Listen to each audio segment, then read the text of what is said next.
Punday guys no, data karon diri sa Barangay Hubay sa Lubian Leyte no. So na-stuck ta diri kadali kay medyo ning taob. So di ta makaagi kay tanawang ninyong agianan oh. So dati moagi ta diri sa tulay. Pero karon na guba man na siya tungod sa mga niagi nga mga bagyo bitaw nga last year. So mo ni akong kahimtang karon. Actually dili na siya tulay. Mura na siya box culvert pa wala pa mahuman. Temporaryhan nila kanang kawayan agianan unta nato diha og mutaob. Problema kay naguba. So what I choice, mulusog dito diri sa dagat. Gagi na ako ganina. Medyo di pa kay to masangko ang diha. So karon pag I choice, mutara gyud atong motor diri So hopefully mayad ni gini nga tulay nila no. Kuan nilang tulay kay murag box culvert naman na siya. Kumantag na mag-video nato. Videohan nato ang pag-agi diri sa atong motor. Yung gutay lang agianan, maghuwat ta nga muhubas. Pagabian ta diri. So tayo nako nga mag-video karon nga muagi diri.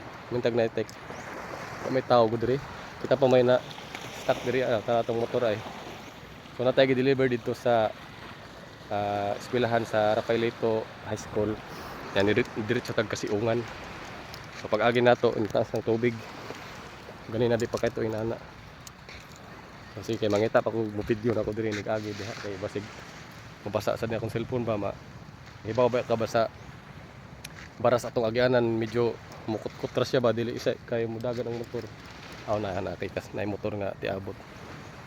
So sige try nato mag-video. Tanaw lang mo di Kasi kuya nakalabang ra siya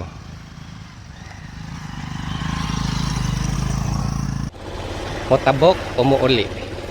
Matabok dito kaya dito ka uli nga tuman padung ang pag-uli. So may video na to diri ay. Makatabok man ta ang atong kakuan kay tayo ni atong motor. Dagat gud na. Pero kita choice matabok kita. Tara. Balik ko inyo motabok.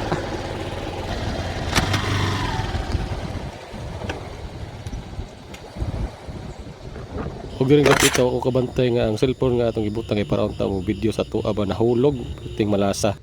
Anya pagkuha na ko sa akong cellphone kay mag-video na pud uton nangabot na pud hinon sila mga kabatan-onon nga nagdalag bike no maunta ni ato suguon ta video ganina. Natumba akong cellphone kanina.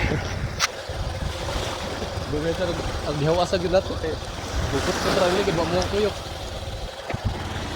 Na man mga bata na pag gihuwat lang na ko kadali mabidyohan ang tatagtarong ganina pagtabok. Agoy. Sige na, bye-bye. Mao ni ang tulay katong wala pa naguba sa bagyo.